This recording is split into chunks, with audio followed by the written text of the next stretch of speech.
téléspectateurs de Cam's Media, bonsoir. Je me présente Charlène, bienvenue sur vos antennes. Et aujourd'hui, nous avons le plaisir d'accueillir M. Cabral Libby.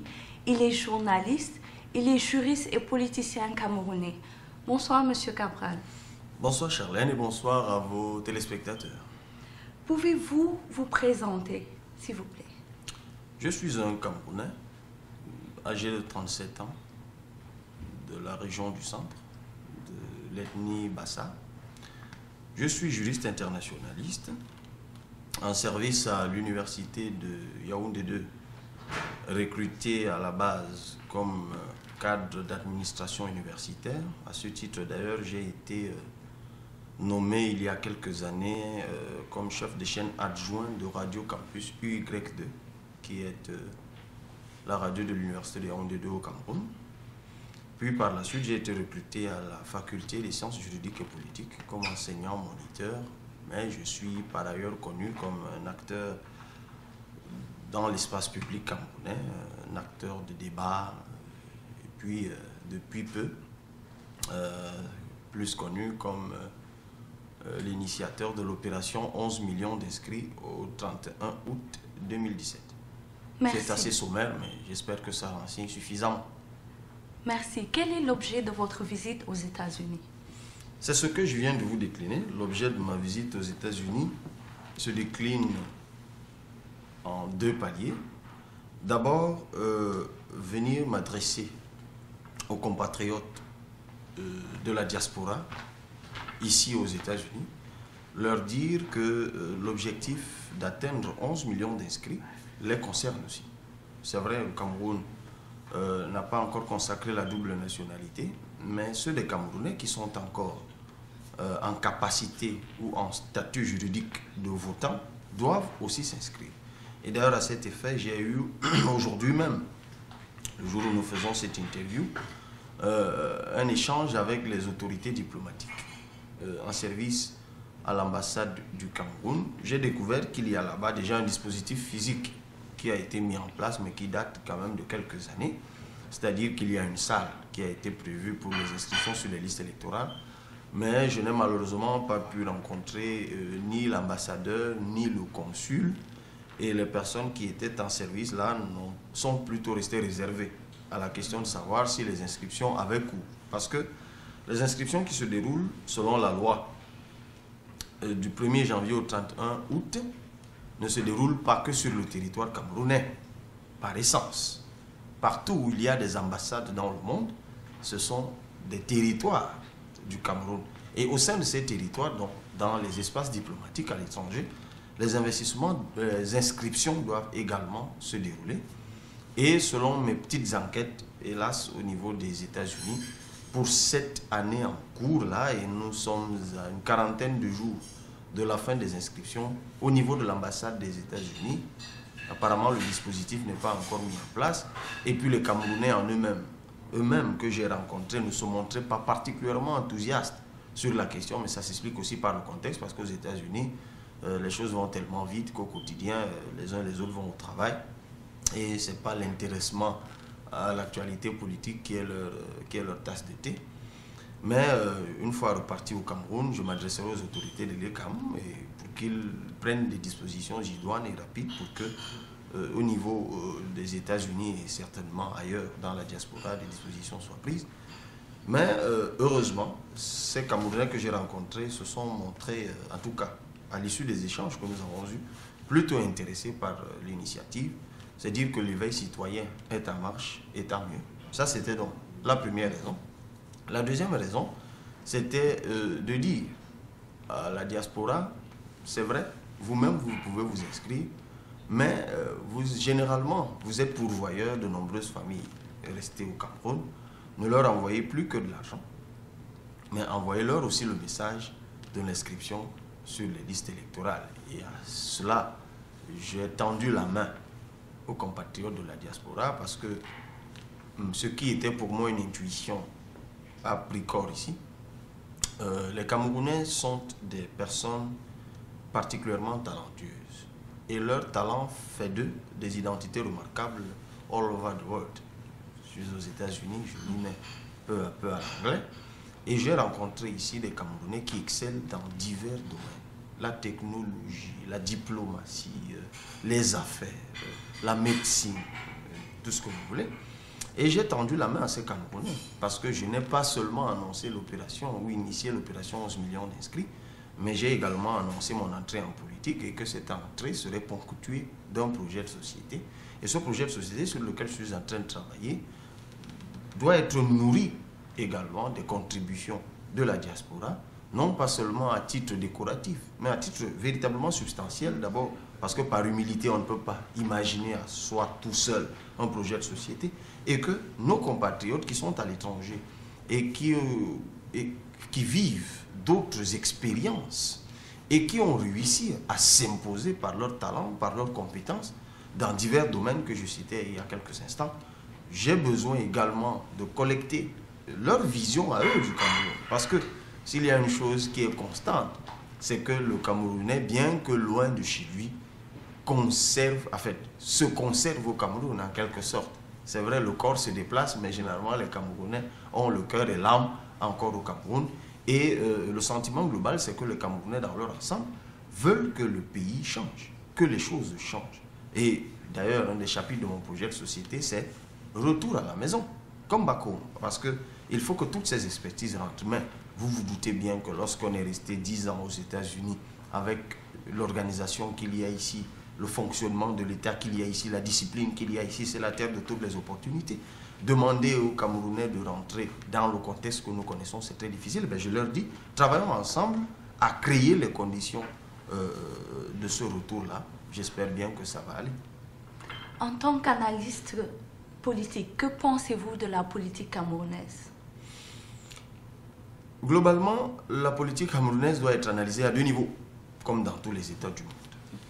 Au niveau des acteurs politiques, de l'élite politique, en termes d'offres politiques, et au niveau des populations qui, elles, sont les consommatrices de l'offre politique. Et le moins qu'on puisse dire, c'est qu'il y a une sorte de césure, quelque part. Il y a une désaffection, ça saute à l'œil, une désaffection politique au Cameroun. Les populations, dans leur grande masse, ne s'intéressent pas à la politique. Ce qui est grave, parce que les dirigeants d'un État sont choisis par le vote.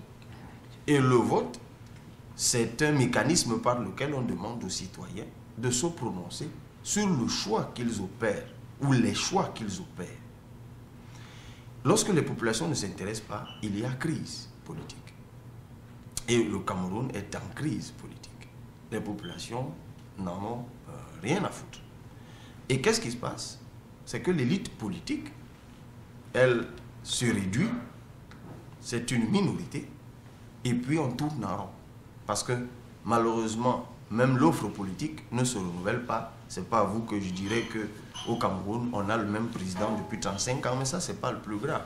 C'est qu'en plus, à ces 35 ans, vous ajoutez 50 ans d'âge. Ça vous fait une addition, un résultat de 85 pour un seul homme, ce qui est effectivement louable. Il faut rendre gloire à Dieu pour la longévité de cet homme-là, mais peut-être on est aussi obligé de rendre grâce à Dieu pour l'échec. Parce qu'on peut être longtemps au pouvoir, mais il faut bien qu'il y ait des résultats aussi. Mais si je dis qu'il faut rendre gloire à Dieu pour l'échec, c'est que ça fait qu'il y ait aujourd'hui de nouvelles personnes, et j'en fais partie, qui veulent que cet échec soit réparé, tout en remerciant les anciens pour tout ce qu'ils ont fait. Mais il faut trouver une justification à cela, et je crois que c'est ça le sens de votre question.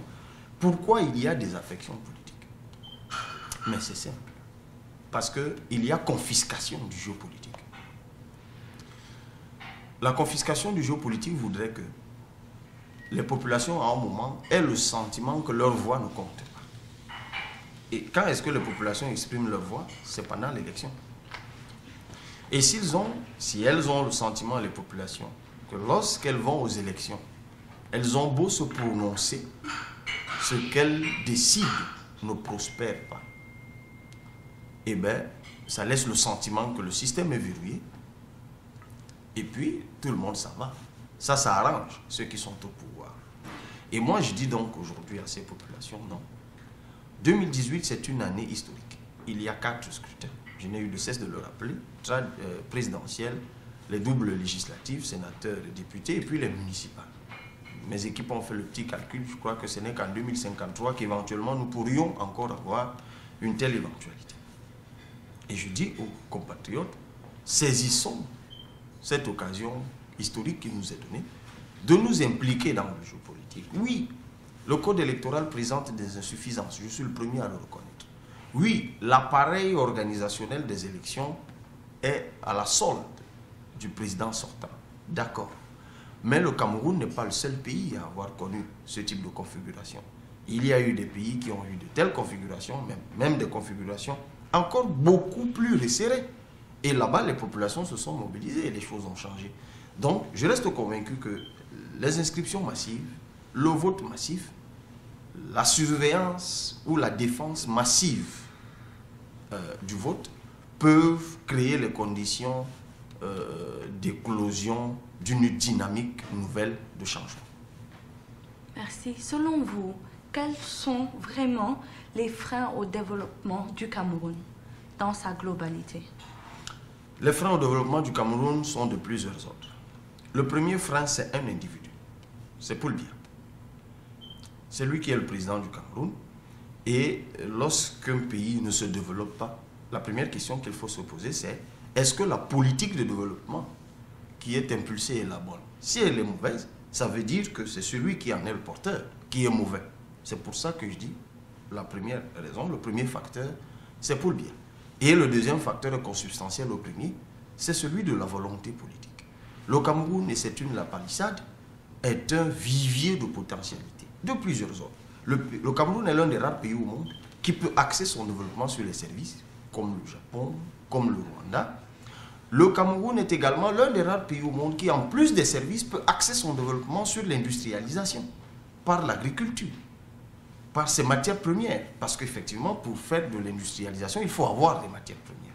Et le Cameroun en est abondamment doté. Et c'est varié. Le pétrole, la bauxite, le diamant, l'or. Et chaque jour, on en découvre. Le manganèse et tout ce que vous voulez, on en découvre d'autres.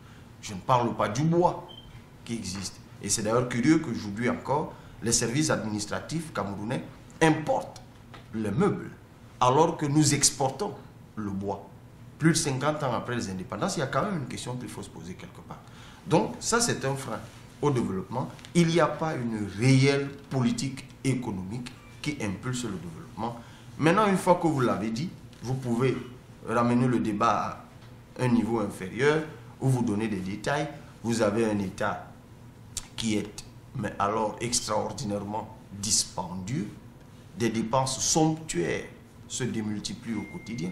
Rien ne vous expliquera un jour pourquoi, lorsque les hôpitaux n'ont pas de machines de dialyse, de kits de dialyse, lorsque les bibliothèques n'ont pas d'ouvrage, pourquoi un tel État doit s'autoriser tous les ans des achats d'automobiles, de cylindrées rutilantes qui coûtent pour certaines 80, 100 millions l'unité.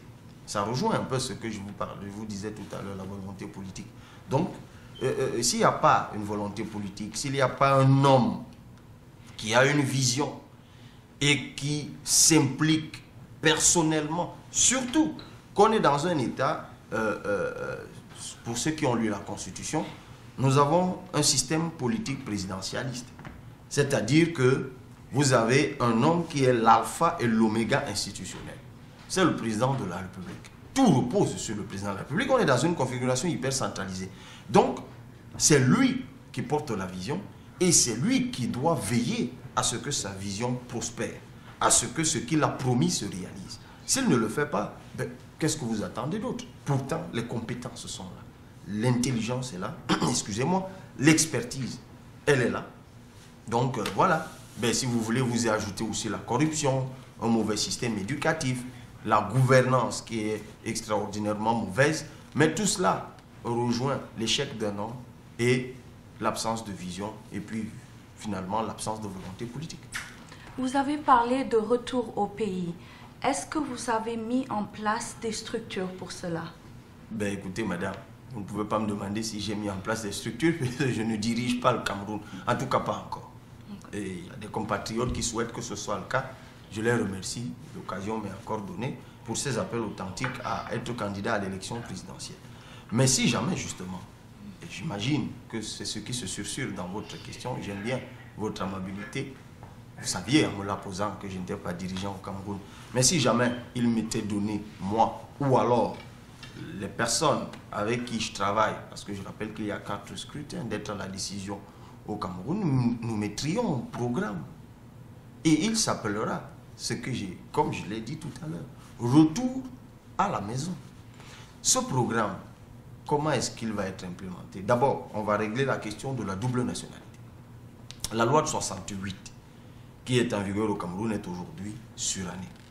Elle a été adoptée 8 ans après l'indépendance, dans un contexte de dictature exacerbée. Et puis, la plupart des Camerounais qui partaient en exil ne pouvaient plus, pour s'intégrer à l'étranger, étaient obligés de changer de nationalité. Enfin, le contexte de 68 n'était pas né, mais moi non plus, mais c'était compliqué. Et le gouvernement camerounais à l'époque avait donc voté cette loi pour maintenir en exil ceux qui étaient partis et qui avaient changé de nationalité, en subordonnant même la réintégration de nationalité au décret présidentiel. Je vous parlais tout à l'heure d'un système tellement centralisé, même pour réintégrer la nationalité camerounaise aujourd'hui, il vous faut un décret présidentiel. C'est quand même aberrant. Donc il faut régler le problème de la double nationalité, c'est-à-dire, j'irai même moi au-delà de la double nationalité, j'irai même au-delà de la double nationalité en instituant même la plurinationalité. Je pense que le Cameroun doit pouvoir s'enrichir. Ce n'est pas par hasard qu'on dit que le Cameroun est l'Afrique en miniature. Et d'ailleurs, je regrette que les nationalités que nous recherchons soient toujours des nationalités occidentales. J'aimerais de temps en temps qu'il y ait aussi des Camerounos sénégalais et des Camerounos sud-africains, tout ce qu'on veut. Encore que ça existe déjà, j'en ai rencontré. Donc il faut régler le problème de la plurinationalité en révisant la loi de 68. Mais moi, personnellement, c'est mon intuition, mais c'est en discussion avec mes équipes, à sortir cette réforme de restriction quand même.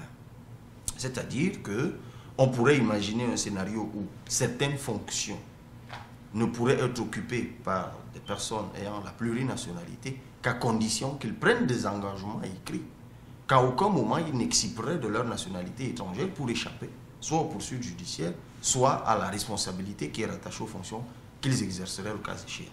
Ça, c'est une question, mais évidemment, j'en ai discuté avec les membres de la diaspora ici, et puis ça va se poursuivre. Et puis, autre chose, ils sont nombreux les Camerounais qui veulent rentrer. Il faut créer des conditions pour qu'ils rentrent, ces Camerounais-là. Et ces conditions, elles sont simples. Mettez-les au Cameroun dans les mêmes conditions de travail dans lesquelles ils étaient à l'étranger. Il me semble que ce n'est pas sorcier, ça. Parce que qu'est-ce qu'on recherche, in fine?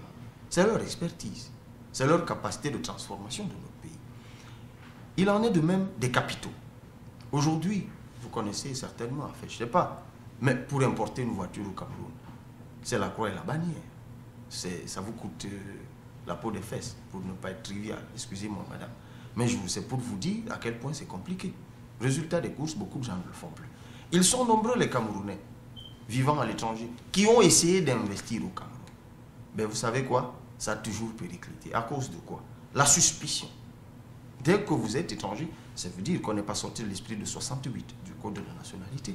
Dès que vous venez de l'étranger, ben on vous suspecte. D'ailleurs, on préfère que vous ne rentriez pas. Parce que ce qu'on voit en perspective derrière vous, derrière l'émancipation dont vous êtes porteur, puisque vous venez d'autres environnements, c'est l'intention de renverser le régime. Du coup, la suspicion.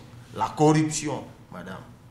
Beaucoup de Camerounais sont venus. En fait, quand vous partez des États-Unis où on crée une entreprise, comme un jeu, où on peut...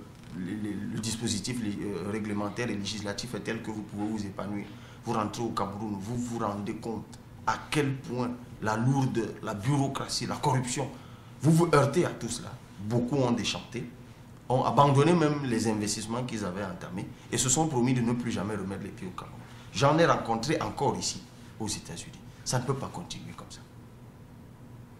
Donc récemment, en tant que jeune leader africain, qu'avez-vous à dire à la jeunesse camerounaise, mais aussi à la jeunesse africaine? Parce qu'ils font face à vraiment d'énormes difficultés. Oui, beaucoup de jeunes Africains font face à d'énormes difficultés, mais évidemment, c'est à géométrie variable. Hein. Les jeunes Égyptiens, ou les jeunes Sud-Africains, ou les jeunes Sénégalais ne feront pas forcément face aux mêmes difficultés que les jeunes Tchadiens, les jeunes Mauritaniens, en fait, c'est selon. Mais commençant, d'ailleurs, autant tenir un discours global. Je pense que les jeunes Africains doivent croire en eux-mêmes. C'est déjà le cas de beaucoup. Et il faut qu'ils s'impliquent pour prendre des responsabilités. Il faut que les jeunes Africains aillent à l'assaut des fonctions politiques. C'est le message dont je suis porteur.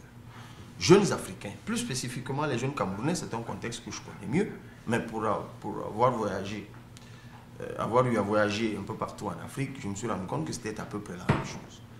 Aller à l'assaut des mairies, aller à l'assaut du Parlement, aller à l'assaut des fauteuils présidentiels. Ben écoutez, d'aucuns me prêtent cette ambition, tant mieux. D'aucuns souhaitent que ce soit le cas. Ben écoutez, j'ai 37 ans, madame. Et il y a quelqu'un qui est aujourd'hui à la tête de la 5e puissance mondiale qui n'a que 2 ans de plus que moi. Et d'ailleurs, en Afrique, on a connu des présidents qui étaient de 6 ans, mais cadets. Monsieur Laurent Désiré, Monsieur Joseph Kabila, qui est aujourd'hui encore président RD Congo, lorsqu'il arrive au pouvoir en 2001, il me semble qu'il est âgé de 31 ans seulement. Donc, on parle beaucoup de Macron, mais on oublie que c'est des cas qu'on a connus en Afrique. Peut-être que sa situation à lui n'a pas connu le même retentissement parce qu'il est arrivé dans des conditions un peu troubles, son père assassiné, et puis il est arrivé sans démocratie véritablement. Mais bon, il est arrivé quand même, on peut regretter qu'il ne veuille plus partir, peut-être parce qu'il est arrivé trop tôt. Ça, c'est un autre débat. Mais il faut que les jeunes Africains cessent de se laisser infantiliser. En Afrique, c'est ça le problème. Vous êtes jeune, on estime que vous ne connaissez rien, vous ne pouvez rien faire. Et puis les aînés, ils sont là. Et je reste convaincu que l'une des causes, l'une des raisons, ou si vous voulez, le marasme de l'Afrique, le marasme de la jeunesse africaine, est aussi largement tributaire de l'excès de respect vis-à-vis des aînés. Je pense que, c'est vrai, culturellement, on doit respecter les aînés, mais moi je suis de ceux qui pensent qu'un bon aîné est celui qui mérite du respect.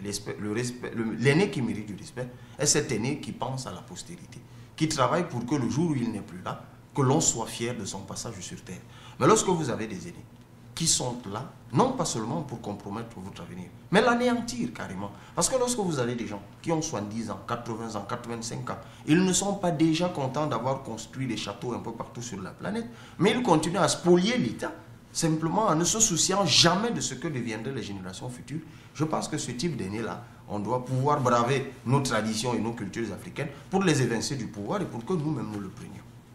Avez-vous un dernier mot pour le peuple camerounais? Bien sûr que j'ai un dernier mot. C'est le premier, j'achève par le premier. Chers compatriotes, ça s'achève le 31 août 2017. Inscrivons les chiffres. Les derniers chiffres qui ont été rendus publics par Elecam sont loin d'être élogieux. C'est vrai que l'opération fait l'objet de beaucoup d'attaques ou de contestations, mais c'est aussi ça la démocratie. Restez intrépide, restez opiniâtre. Mobilisez votre voisin, votre parent, votre proche. Continuons à parcourir des kilomètres à pied, en moto ou en voiture. Et c'est l'occasion de féliciter tous ces jeunes Camerounais qui, du nord au sud, de l'est à l'ouest, sont en train de se mobiliser pour cette opération. Je remercie également ceux de la diaspora, des États-Unis, de la France, de la Belgique, de l'Autriche, du Brésil, de l'Afrique du Sud, un peu partout. J'ai vu des images circuler sur les réseaux sociaux. J'en suis même à me demander si ce n'est comme une modeste personne qui peut provoquer tout cela. Gardons le cap, nonobstant toutes les difficultés, il y en a d'énormes, mais justement lorsqu'on est jeune, on joue au moins du prédicat de l'intrépidité, on peut braver cette adversité. Et moi je reste confiant, je crois qu'au soir du 31 août 2017, nous célébrerons tous l'atteinte de cet objectif. Merci beaucoup M. Cabral pour votre disponibilité. Nous vous souhaitons un bon voyage et nous vous remercions pour tout ce que vous avez pu dire au peuple camerounais qui, j'en suis sûr, avec hâte d'entendre ce message. Merci beaucoup, madame, et bonne continuation à vous aussi. Merci. Merci de votre fidélité sur Kems Media. Retrouvez-nous bientôt pour de nouveaux programmes. C'était Charlène Morera à votre service.